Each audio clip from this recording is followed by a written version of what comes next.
Welcome, everyone, to the Transformation Nurse Academy podcast. This is our weekly episode, Talk with Kevin, where we cover topics for all nursing fields with extra emphasis on emergency and critical nursing. Get ready for candid discussions that explore the vast landscape of nursing and beyond.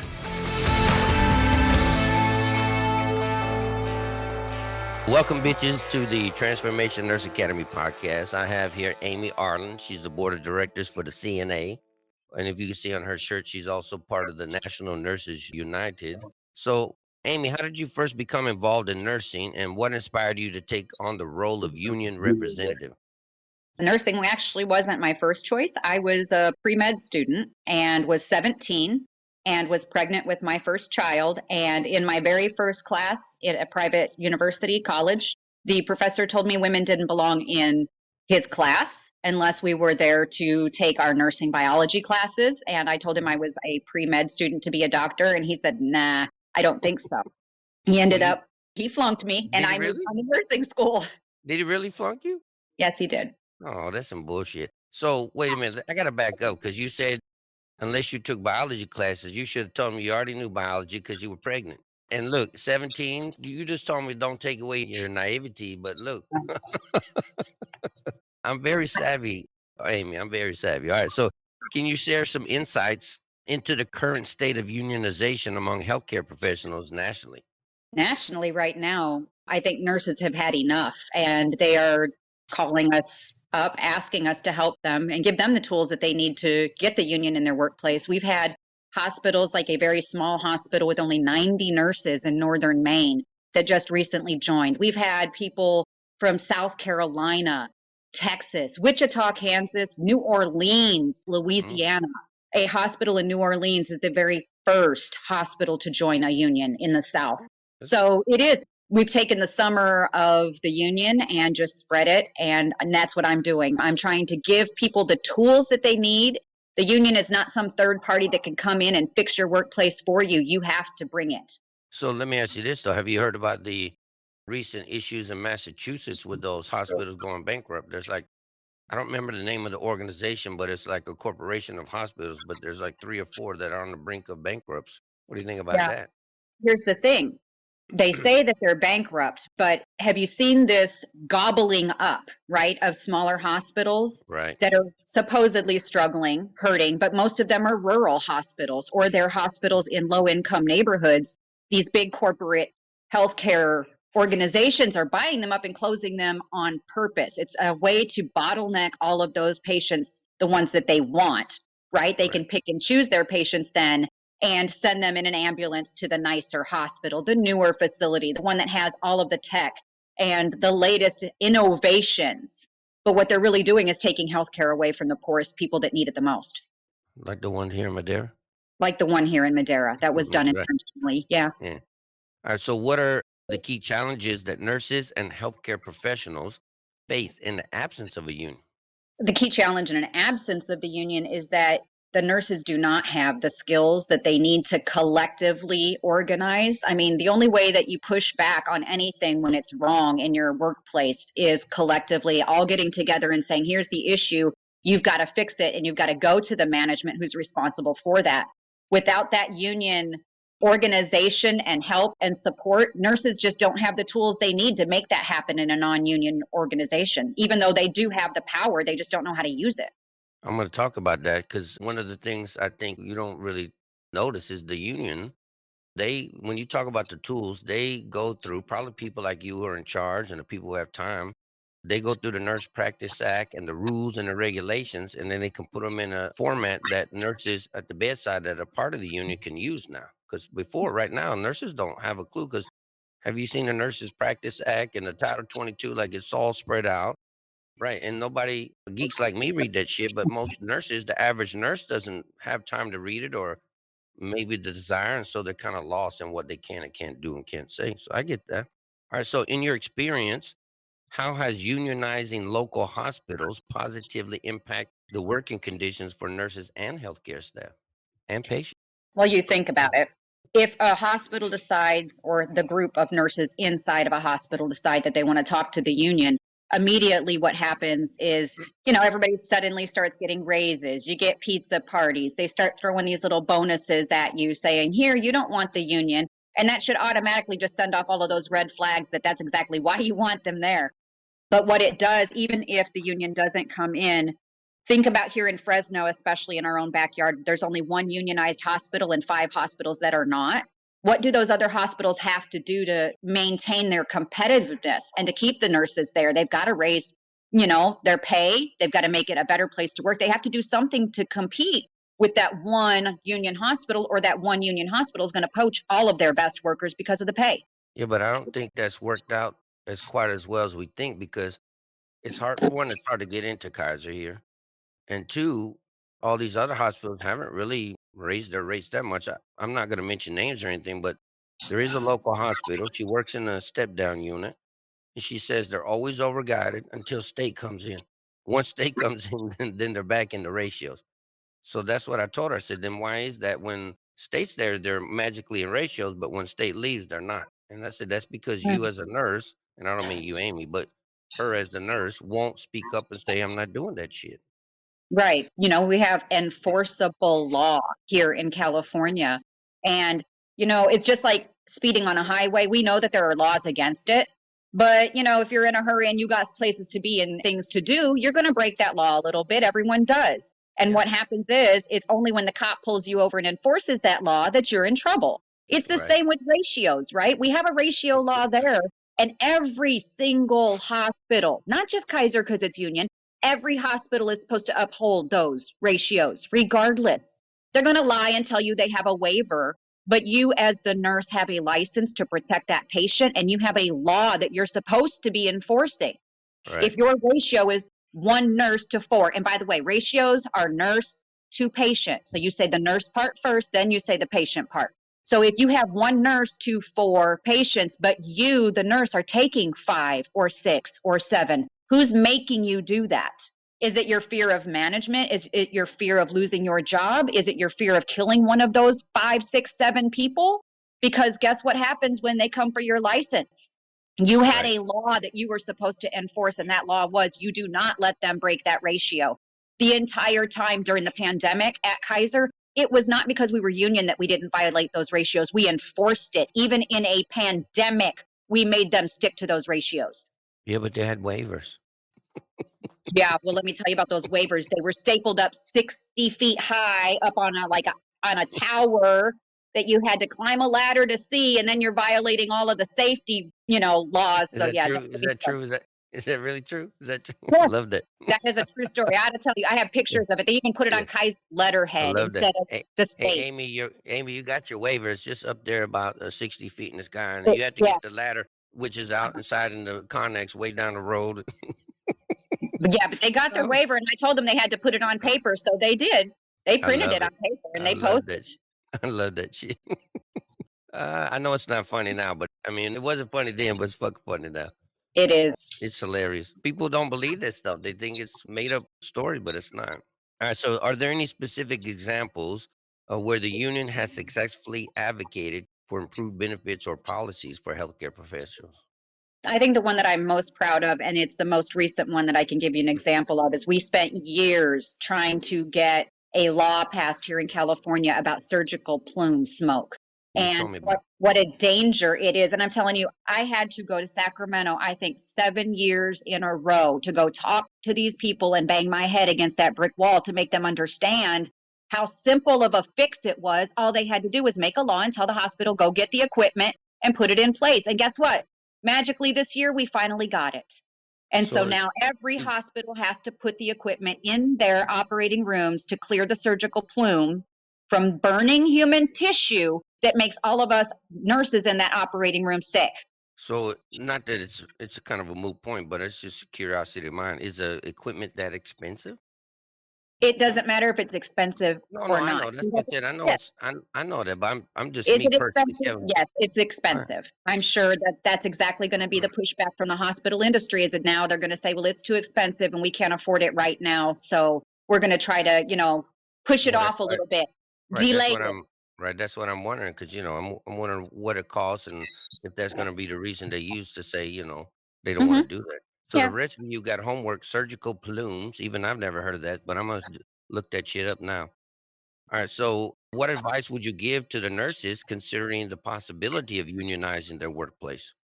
Call me. That's advice number one. Or call anybody that works at a union facility and start asking questions, because you got to understand your boss has you captive 8, 10, 12 hours a day under a dome. You're under the cone of silence. They're not going to let anybody from the union come in and I talk like to that. you. Why is that? Because obviously they don't want you getting information from me, right? They only want you to hear the one side of it. And so if you want information on what the union is all about, go to the nationalnursesunited.org website. You can go to calnurses.org website, which is our state branch. And yeah, reach out, call somebody, go look online. There are resources there for you to ask your questions. Which website did you want them to go to? Nationalnursesunited.org, National all one word, National Nurses United.org. united.org. Or you can go to Is it California, HTTPS? I'm sure. probably. www dot. Here, watch this. Just for you. Look at that right here. Look at there. Look at that. Boom, right Check there. it out. Look, You it's see it? scrolling. NationalNursesUnited.org. There you go. Yes, All right. that is So, the umbrella organization that will help you get all of the tools that you need to organize in your facility. so how does the union address concerns related to workload, job security, and fair compensation for nurses? Well, with workload, we have a tool that we call an ADO, assignment despite objection, which is a legal document admissible in court, by the way, that we do in triplicate or quadruplicate. So there's many copies of it, but it's not just documented, because as a nurse, if you don't document it, it didn't happen, right? So Right. that is what that form is for, is it triggers right then the second you start that form to say, hey, management, we got a problem here. This workload is not right. Either this nurse is getting smashed with their assignment while I'm sitting here doing a whole lot of nothing but twiddling my thumbs, right? And we need to fix Right. that. Or there's not enough of us. You need more of us on the floor helping out with these patients. If they do fix the problem and they get you the staff you need, well, then you tear up your form and you go about your merry way. 99% of the time, you do not get what you need, and you continue documenting on that form the time, the date, who you notified, and we have a chain of command. You call up to the next level and say, hey, we still don't have what we need. We're drowning here. Help us out. And then if by the end of the shift, you still don't get what you need, you file that form with your PPC, which is a professional practice committee of nurses at the bedside in your hospital representing on the floor levels. You get to go fight with management and say, hey, look, we've got 20 of these from the same floor this month. What's going on? This is a trend. You need to do something. If they still don't do anything, well, then you take it to an escalation, which is what you can do in a union. You get to take action Right, and but do what do you something. take it to? Because this was a question I asked last time: is the ADO legally binding? And it may be legally binding for the nurse in the hospital, but if a patient were to die, God forbid, or get hurt, and we subpoenaed the ADO, is it really going to make a difference in court? Is it going to help protect the nurse's license? And that was a question I was asked from a legal expert. Yes. Because, But and that I'm is, not trying to argue with you because I'm not a union person. I've never worked in a union. I didn't even know what an ADO was until you brought her, but she's saying that the ADO is not going to help us in court. But I don't know that to be true. we've used it. I mean, and I don't say court. When you work in a union shop, what we do is arbitration, which is the legal path that we have. I get that, but that's for the nurses to the hospital. But what if a patient was harmed or killed and you guys had to go to court? Would the ADO help us in court? Yeah, the nurse can supply a copy of that ADO if they kept their copy to say, hey, Ah, look, this has the name of the yeah. manager that I So you reported to. so you This get to has the keep name one. of the director that I called at 1 a.m. Ah, And reported to. This has the name of every nurse on it that was there that shift. So you can call and subpoena them to testify. So, yeah, I think yeah. it's a pretty strong Okay. document. All right. It also has the copies of the Title 22 language on the very back side of it for the nurse to go by and quote the law that protects them. Yeah, I like that. See, I didn't know that you got to keep a copy of it as a nurse. That's good. I We like keep it in what we call the forever file. Every nurse at my hospital has a file in their filing cabinet that they keep those Yeah, because if it gets lost forever, somewhere magically, yeah, because if it gets lost magically somewhere, like then we're the one. in a shredder, or Right. yeah, they All right. change That's bosses good. and they carry their whole case of Okay. them out with Yeah. them. Yeah. All right. I got that. Well, at least you And get the the union copy. keeps a copy on file too. The PPC keeps a copy forever. And so the union actually has archives of these. All right. All right, that's fair enough. That's good. All right, so can you elaborate on the collaborative efforts between the National Nurses Union and the local chapters to address industry-wide issues? So, what is the NNU doing to help us nationwide? And I don't want to spoil it, but we talked about this last time. Well, local chapter would be what I am. I am the board of directors for California Nurses Association. That falls under the NNU.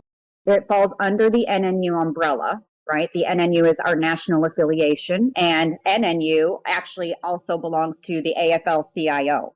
That's right. So we are with all of the other labor unions in the United States too. There was something you told me last time that you also went where? Oh, yeah. In October, we had the Global Nurses United Conference. We actually have, I think, more than 25 countries that now participate in our global umbrella.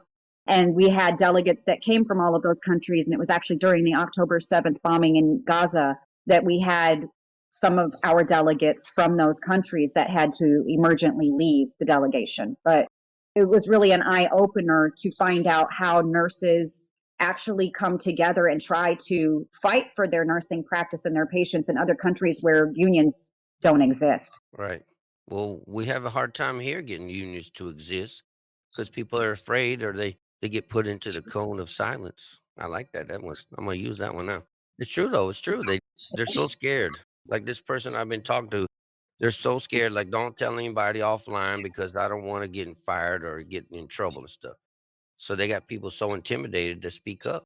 Well, and People. there's horror stories because it has happened, right, in other facilities in the area that have tried in the past. And so they use those, what I call urban legends, and the employers perpetuate that. Like, don't even try it. You saw what happened the last time. Look at what Right. happened over there at that one hospital that I think you work at now, that No, I we've got tried you. 3 times, Well, right? I know a person who works for a union hospital who got to beat the shit out of and went through the ringer themselves. Yeah. Is that not I know true? one of those. I All know one right. of those. Could have become a hater, but instead became Yeah. Yeah, the I got goat. you. All right. So, what role does the union play in negotiating contracts to ensure fair and equitable terms for healthcare professionals? Well, again, hi, it's me. I'm the problem. It's me. Since we're talking Taylor Swift today on football, because I've been the person elected at my facility for the last 10 years to negotiate that contract for our nurses. And what that means is that each facility has a representative that is picked by the nurses in that hospital. Usually it's the loudest voice, it's the one that causes the most trouble.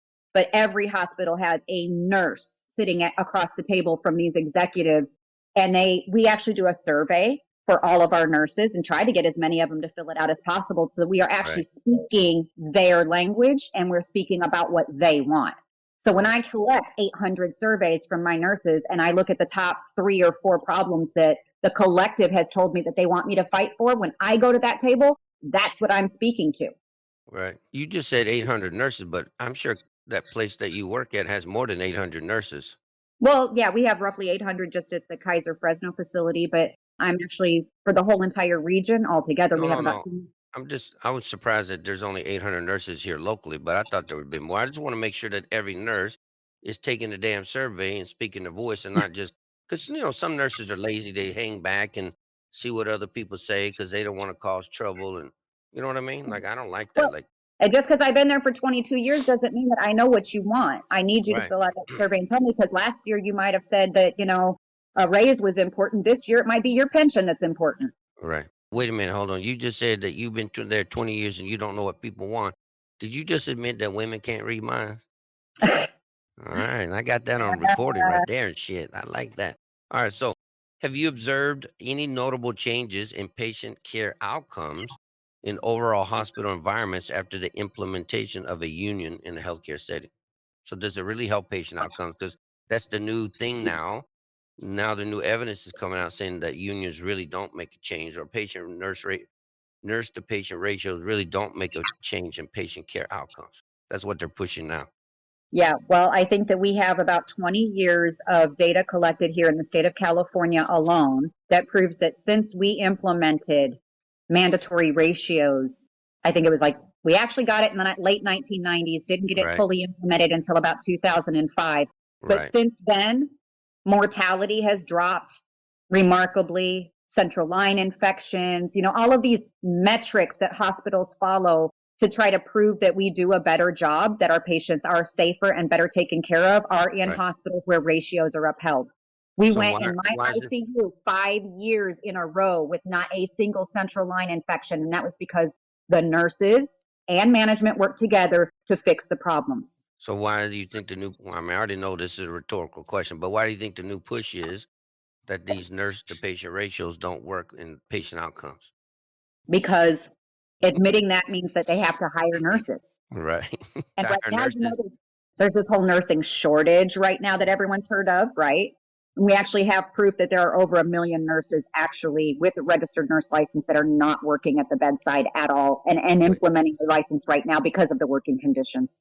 Well, I tell nurses we got 5 million nurses American wide, 5 million. And I don't know if you know the organization that they went on strike, the union workers for the car industry last July. UAW. Yeah, they only had like 5 or 600,000 members, and they Hmm. shut the whole auto industry down for weeks. Yeah, But we yeah. got 5 million and we can't even fuck a fart at the same time. Like, I don't get that. Like, why can't we as one voice with 5 million people? Like, imagine if we spoke as one, how much power we would have. And So why imagine we how much fear, because of the yeah. fear, because we are not building cars, we're saving human beings' lives, supposedly. Oh, And if so we shut down our industry, if cars are we more shut down the important. whole industry, who's going to be there to take care of the patients? That's not my fucking problem. Look at me. I love my patients, but that's not my problem. If you really cared, and I don't mean you, Amy, but if you really cared, you sons of bitches, then you would fix the nurses situation and we would never have to shut down the whole industry. But you use that as a tool to your advantage to scare us. But it's not my problem. How does the union support professional development and educational opportunities for nurses within the healthcare system? Built into every single one of our contracts, education is key because we know that ongoing continuous education for nurses is the only way that we keep up with this healthcare system and what it's trying to do to our profession. They Right. would love to replace every single one of us with a machine, with a computer, with AI technology. Look at all of the robot stuff that is slowly replacing us. You get doc in a Yeah. box instead of a real doctor, you know? You don't Right. get to actually sign in anymore with a real secretary. They want you to like just touch the little computer pad. They're removing the human beings from healthcare, and you cannot have healthcare without human beings in it. Well, they've already started replacing housekeeping with robots who clean the hospitals. In Security robots. security robots in Japan, which I imagine they have them here too. I just haven't seen them yet. But Oh in yeah, we Japan, had them in LA. They look like little Daleks from Doctor Who running around the parking lot. All you had to no, do was stick a post-it note on the camera to blind him. no. But this is in Japan. They have robot nurses who take care of the patients and lift patients. Hmm. So I mean, and then in most hospitals now they have telestrokes. You're having a stroke, your camera comes up and the doctor's looking at you Exactly. through a camera. Through a How? camera. Yeah. So I mean, And so the nurse, all we do now is adjust the camera for the doctor. Are we back to being the handmaidens again? Oh yeah, the cart doesn't move that way. So move your doc in the box over to the left. I can't see the exactly, patient. That's exactly what I'm what we doing. did. I'm taking That's care of that. That's exactly what I did the other day with my stroke patient. They say, "Hey, can you tell the patient to move with the left hand?" I'm like, "You're on the fucking camera. Why don't you tell her? She can hear your ass." I mean, if I'm doing the assessment, do I get paid for this shit? Like, I'm not the damn doctor, but exactly what it was. It was crazy. I don't know how that's accurate care. Because if a nurse did that, what would happen to us? Ugh, Right. See, you know what happens. You know what I happens. know what would happen. That's right. All right. So, since we're on the education, I do want to talk about this because it's one thing I love about Kaiser is they have like programs where if you're an MA, they'll send you to LVN school. If you're LVN, they'll send you to RN school. Not only Mm. do they pay your pay, they pay for the damn school. So what other facilities in the valley do that? That's what I love about it. I just shouldn't say Kaiser. The union is the one that writes it in the contract. I know it's going to make you crazy because I said that. No, no, no. It doesn't make it crazy. Look, her fucking veins bulging from her eyes because I keep using the K word instead of the U word.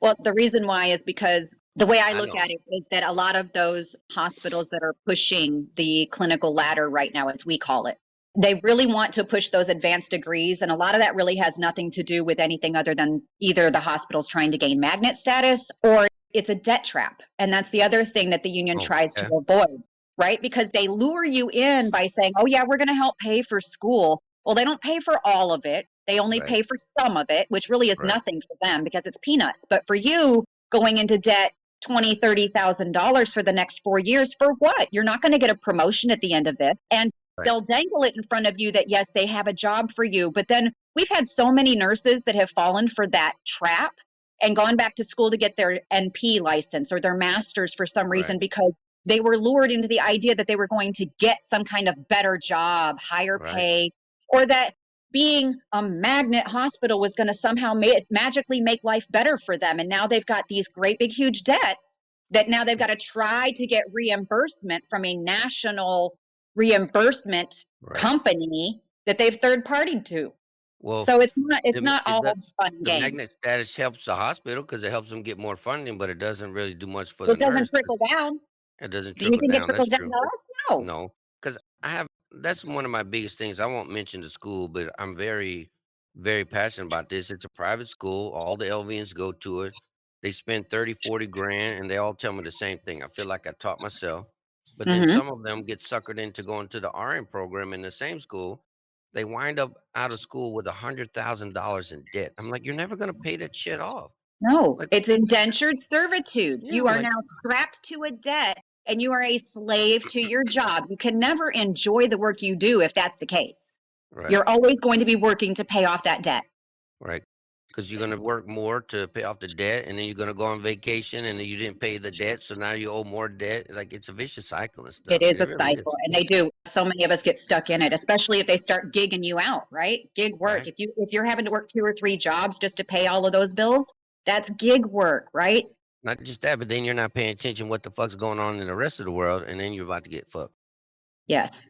I know. And it makes it a whole lot easier to target nurses that way. Yeah, I tell people that, but they don't listen to me because I'm a dude. Maybe they'll listen to you.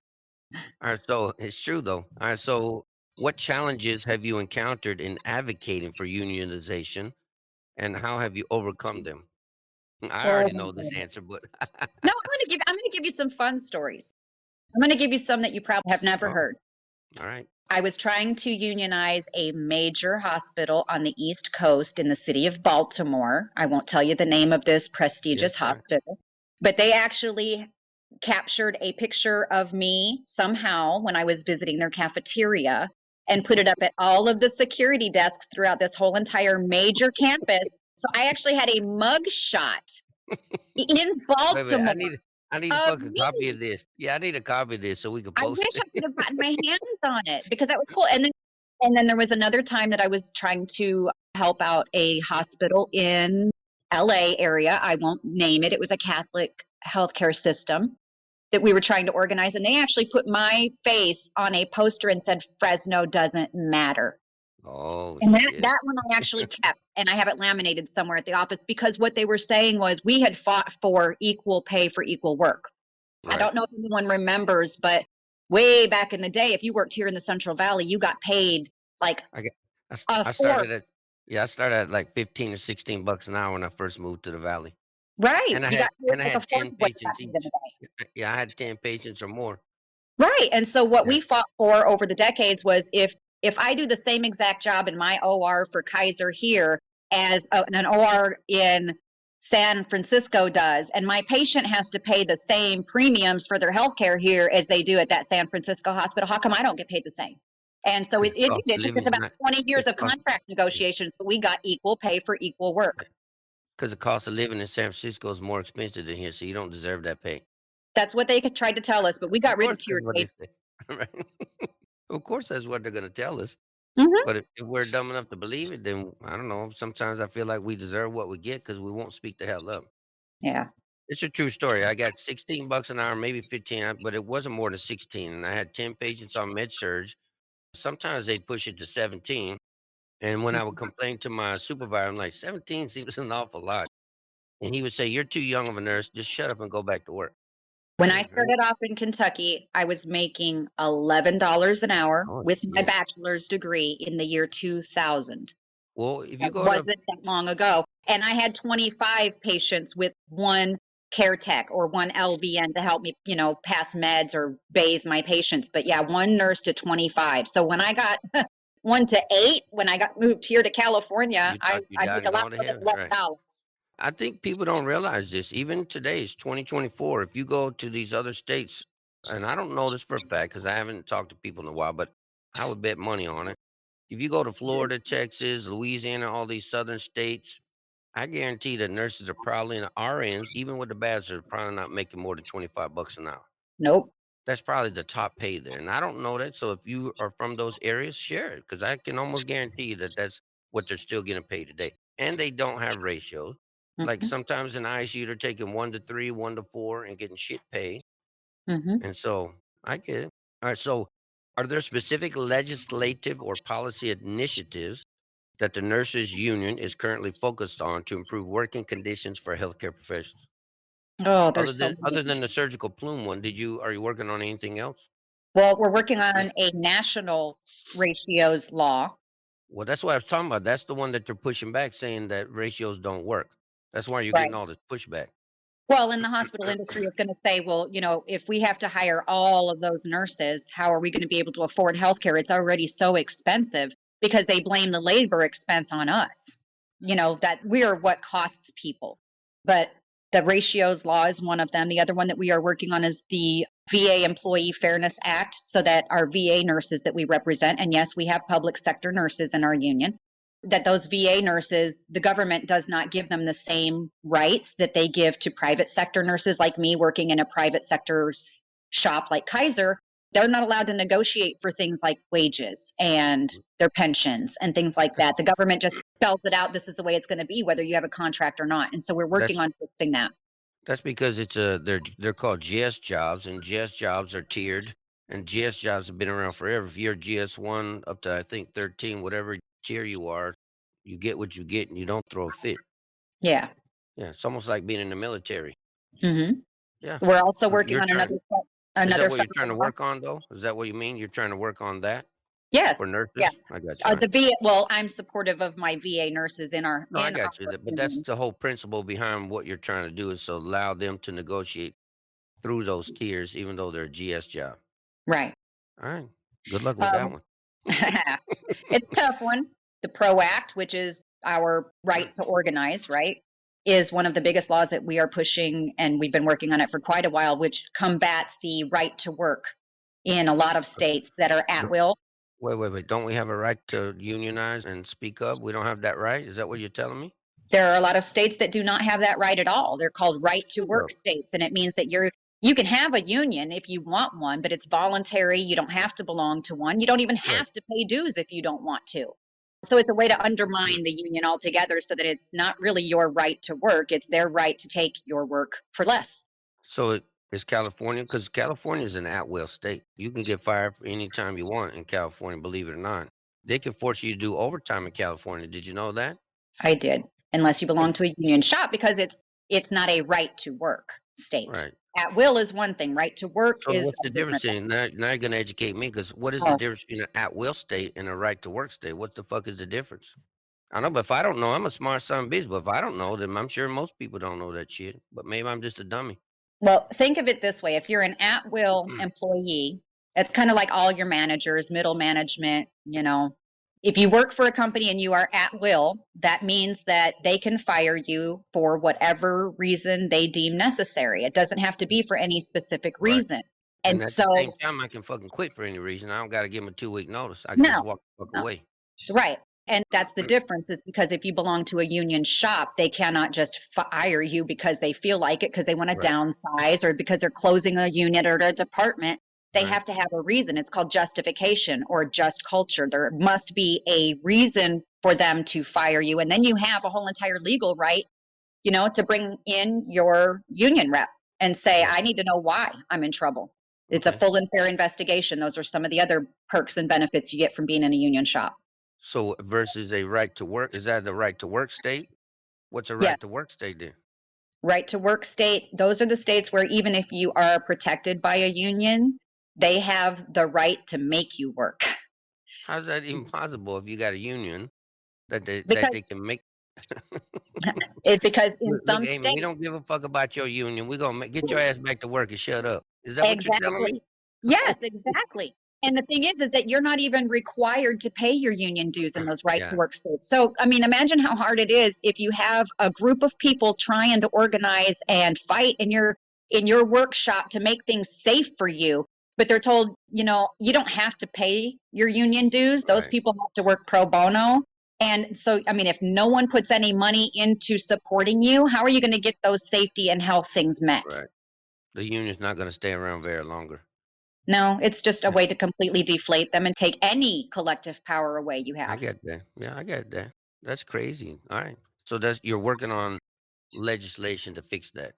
Yes, in many Yeah, but states, if we what can, about the ones that are going to say, "Well, you're forcing me to be in the union"?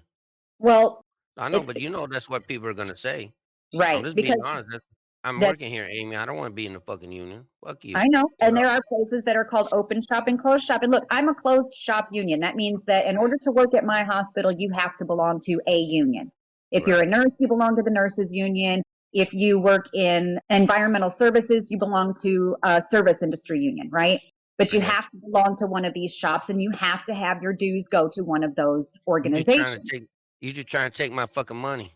We have all kinds of different exemptions for people who either have religious reasons for not belonging to a union organization or that they can object and just say, I don't want to pay union dues. And yet we still have to recognize them and we still have to protect them the same as everybody else. So But that's there are very people confusing. even within my own hospital that choose not to pay Wait, dues. I got to back up here and shit. They donate them to like a charity. Oh, I got you. Okay, but they still pay the dues. They just donate. They don't pay it directly to you. They just don't pay it directly Is to that the what you mean union. by it? Because I'm gonna get in trouble for this one. Because you said religious exemption. What? Jesus don't want me to fucking pay you, Amy.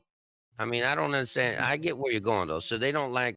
This is more of a political issue. They don't like where the money, where the union spends the money, so they want to use that fee to somewhere else. Is that what you're saying?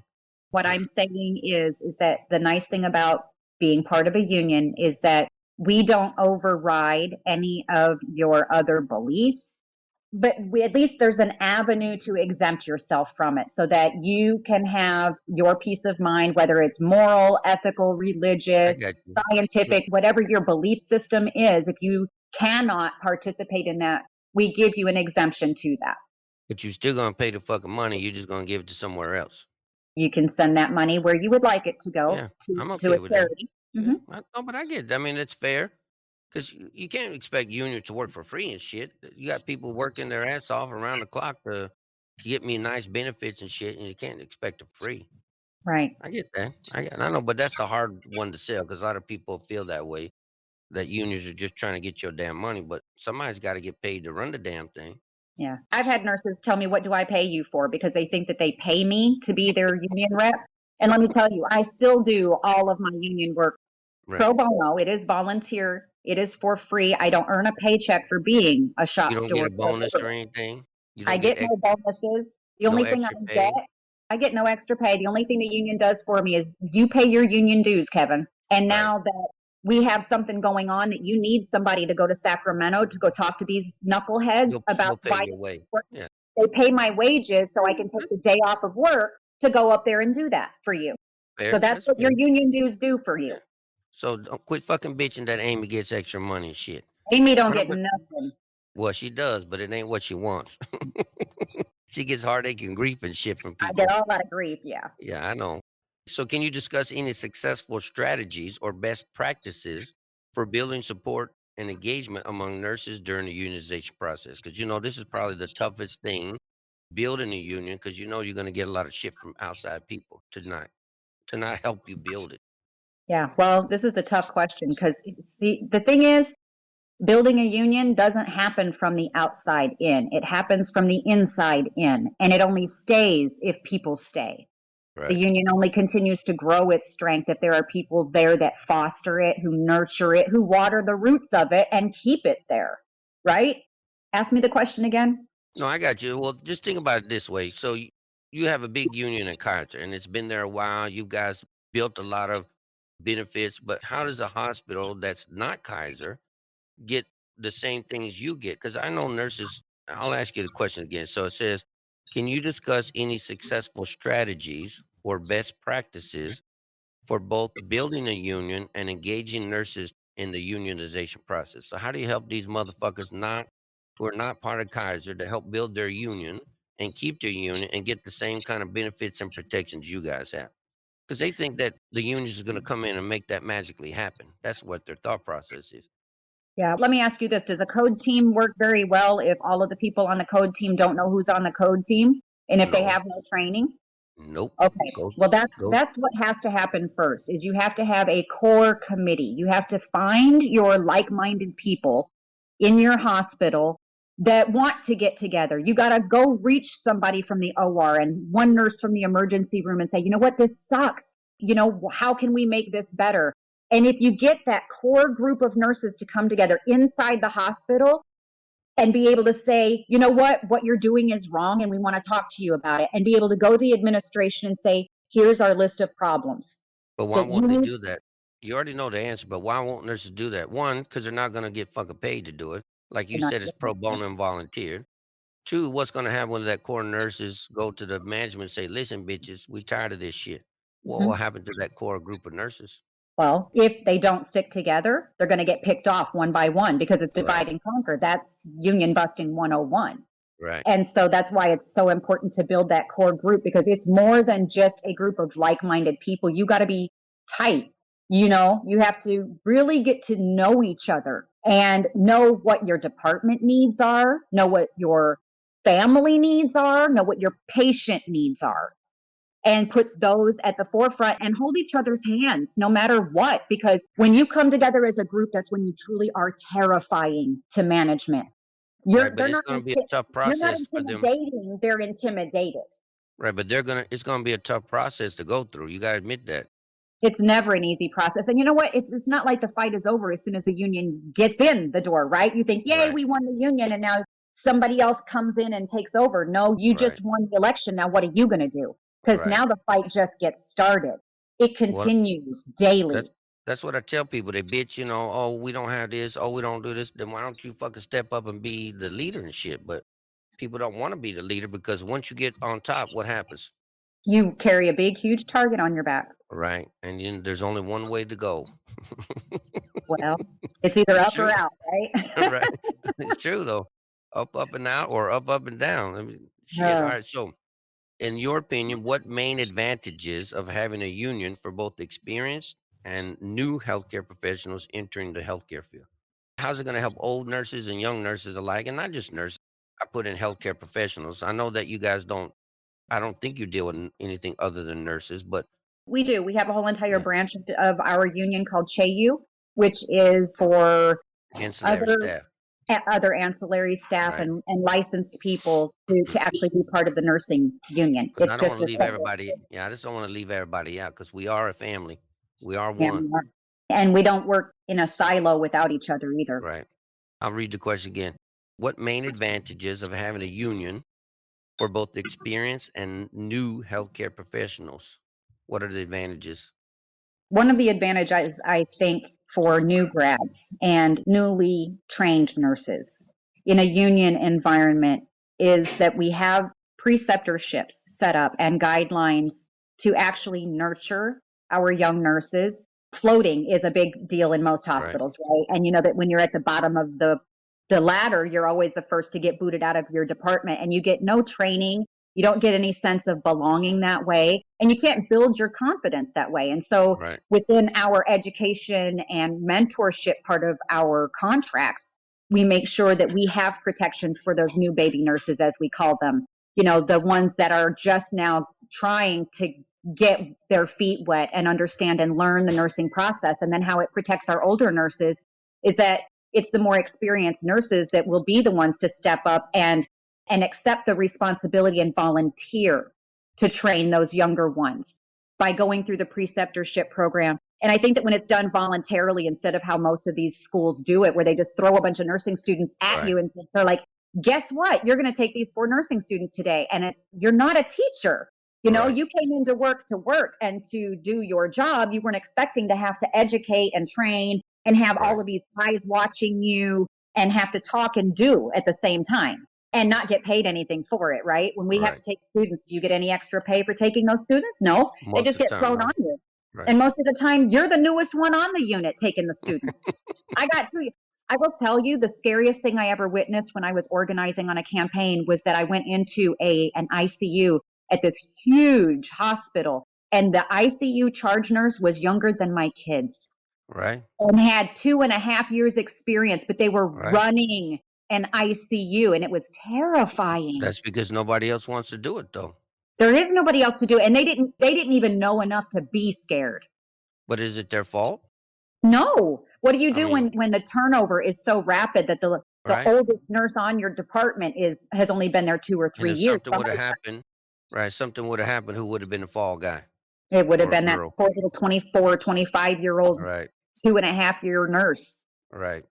So, I mean, you got to protect yourself, but we don't show them how to protect yourself. So, in your preceptor program, if I wanted to be a preceptor, is there a program you send me through so I know how to be a good preceptor? Yes, and we actually have bedside nurses that participate regionally in drafting that whole entire program so that Right. it's consistent at every Oh, facility, and so that you actually have like a rule book to go by. Like, these are the things that I need to know so I can make sure that this nurse gets the tools that they need. so And in other then words, if I work at a Kaiser here and I go and become preceptor at Kaiser, Modesto, Manteca, or somewhere else, the rules are the same.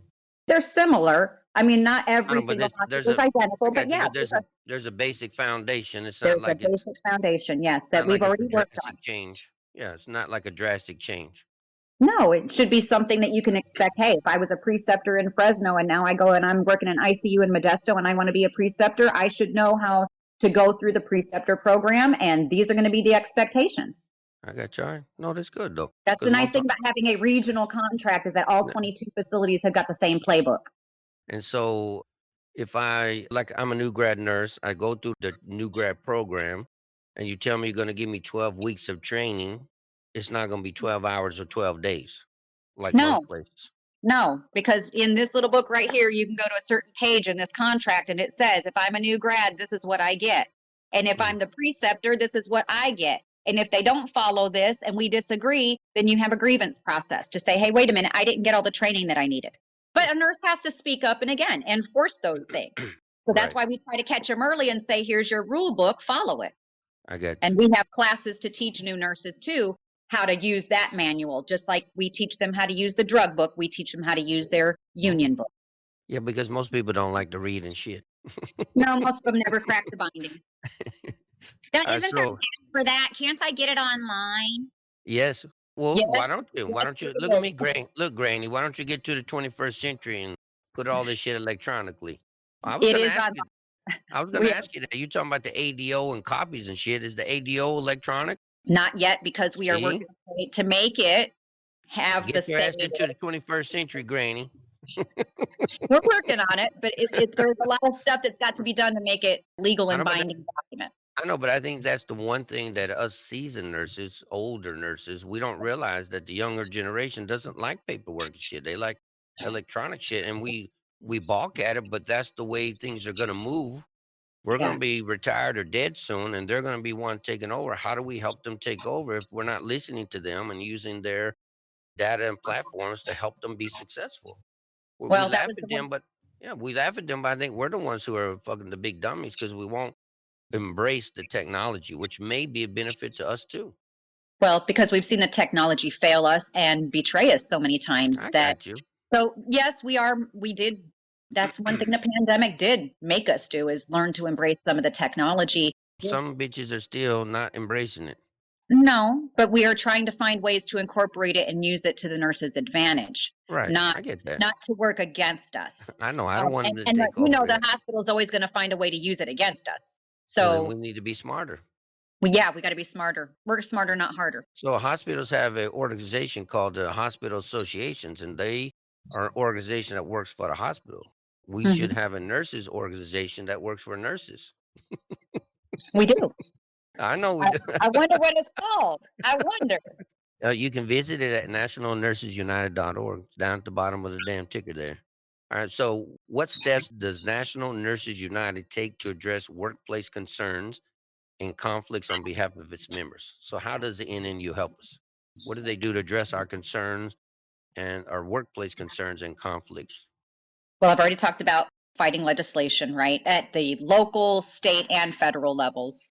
We actually have an entire department of education. So we have nurse educators, and it's not like the nurse educators in your hospitals that are trying Right. to feed you the hospital BS or whatever their, initiatives are. Our educators actually go out there and get information, do research, collect data for us so that when we talk to people like you, we're not talking about out of a paper asshole. We actually have the data that we need to back it up. We also have, besides our legislative work groups, we have California nurses. Most states have their own union intact. So, like California has CNA, the New York nurses have their NICENA organization, and then they actually affiliate and belong to the umbrella of NNU. And what you Right. get with that is all of those resources that we've spent the last 30 and 40 years compiling. So we Right. have industrial hygienists like Jane Thomason who can actually come to your facility and tell you, what's wrong with your facility and why it's not safe. Air handling, things like that. She can teach you all about infection control measures and why the right PPE matters, Right.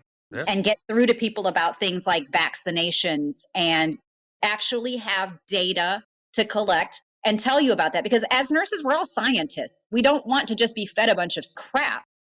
We want to see the data. We want to see, did you do your due diligence and where's the research to back it up? And so that's what NNU is useful for. So is there a way that NNU could use those people that you just mentioned to come and host classes? So not only are you educating about that, then at the same time you can also drop in and talk about how to become more organized. Yeah, all of Does the that make classes sense? that we have, we actually, all of our No, but educators are yeah, but you CEU. hold those classes. Yeah, but you hold those classes for your union members already. I'm talking about hold those classes from those people from non-union members who are hospitals that don't have unions. Maybe they can come in and have maybe not in the hospital, but somewhere else around the hospital. Give them a class about what you talked about, air quality, infection control, and then at the same time use that platform to say, hey, by the way, I'm part of NNU, and this is how we made these changes, and maybe grasp people's, thought process that way.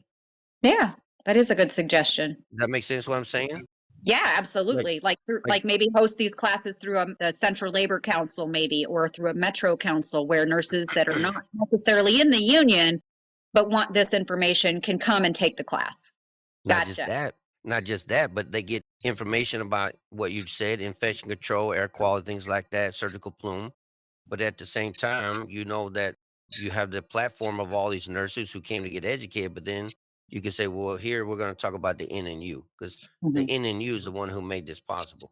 Hmm. Does that make sense? I mean, if people Yeah, want to stay, they stay. If they don't want to stay, then no harm, no foul. But at least you got a big platform to talk to people.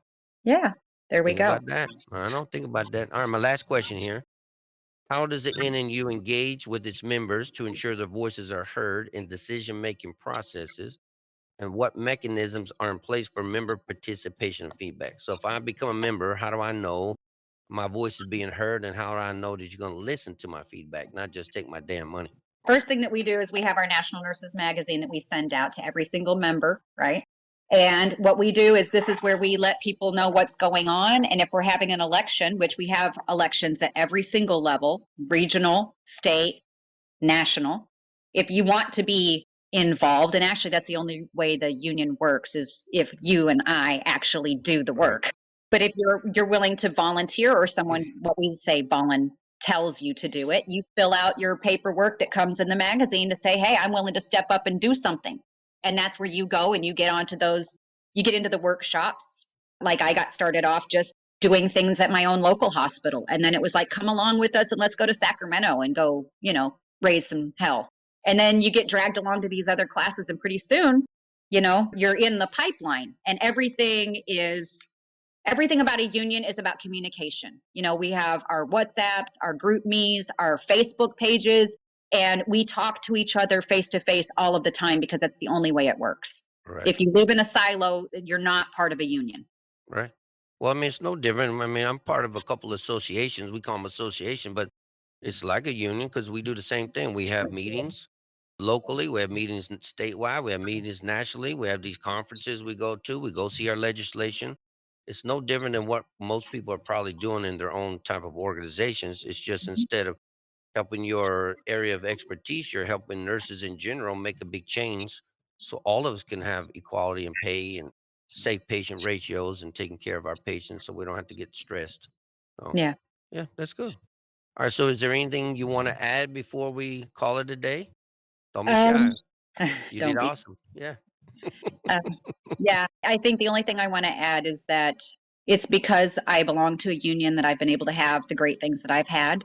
I started off, as I told you, as a baby nurse in Kentucky in a very small rural hospital making $11 an hour. I was shy, I was quiet, and I got my feelings hurt very easily. When I moved out here to Fresno, California, and it was luck that landed me at Kaiser, but it was Mm, the union that grew me and helped me grow a spine and a tongue and a backbone and helped me learn that standing up for other people is how I take care of my community. right. So, I got one last question. How the hell did you get from Kentucky to Fresno? It's not much of a big change. Well, you know what? At that time, I didn't know, but what happened was there was Did a your husband did national your nursing did your shortage. husband bring you to Fresno and promise you a rose garden and shit? Actually, it was me that dragged my whole entire family here. Oh, shit, Um, that poor bastard. Now my ex-husband, Uh, and those oh, children are shit. grown. Alright, that's good. But yeah, it was a nurse recruiter that was calling from, Oh, I think, Texas, and had been alright, calling. And I told you I worked in a very small hospital. We only had right, 25 beds and only two phones. And right, so right. the phone kept ringing back and forth between those two units. And I was the one who ended up picking up the phone. And this guy started talking to me and saying, hey, you want to get out of your current situation? And I said, sure. And he's like, well, tell me, if you could go anywhere in the world, where would you go? And I said, well, anywhere is better than here. And he said, well, then tell me where you wouldn't go. And I said, I will not move to California and I will not move to Alaska. Oh, but you moved to California. I, it He was suckered you. It was Valentine's Day 2000. And my Mm, ex-husband, well, he's now my ex-husband, and I were at the airport getting ready to get on a plane to fly to Jacksonville, Arkansas for a job interview. And while I was at the airport, my recruiter called me and said, do not get on that plane. I know that I told you that this job was it, and you told me not California, but just hear me out. So he told me, this hospital out there is willing to pay for the whole entire trip. The oh, ticket's shit. already taken care of. Just go out there. This recruiter had like 4 job interviews lined up for me in the Central Valley, but That's Kaiser was nice, the though. one that was paying for everything. And so Yeah, I came out here for a free 4-day vacation. And I'll tell you, as soon as I saw all of the palm trees and the little cookie cutter houses on McKinley Avenue, it was I it. was so happy. I It made my was it. ex-husband pull the car over. I hugged the palm tree and I've never left. I love it. That's good. Alright. I mean, it's not bad. I like the Central Valley. I mean, it's nice. It was very Better welcoming. than Kentucky, right? It was similar to Kentucky until it got hot. Right. Right. But it's not bad. It's all right. All right. Well, I appreciate you, Amy. Again, Amy Arlund, Board of Directors for the CNA here. We appreciate you taking the time out.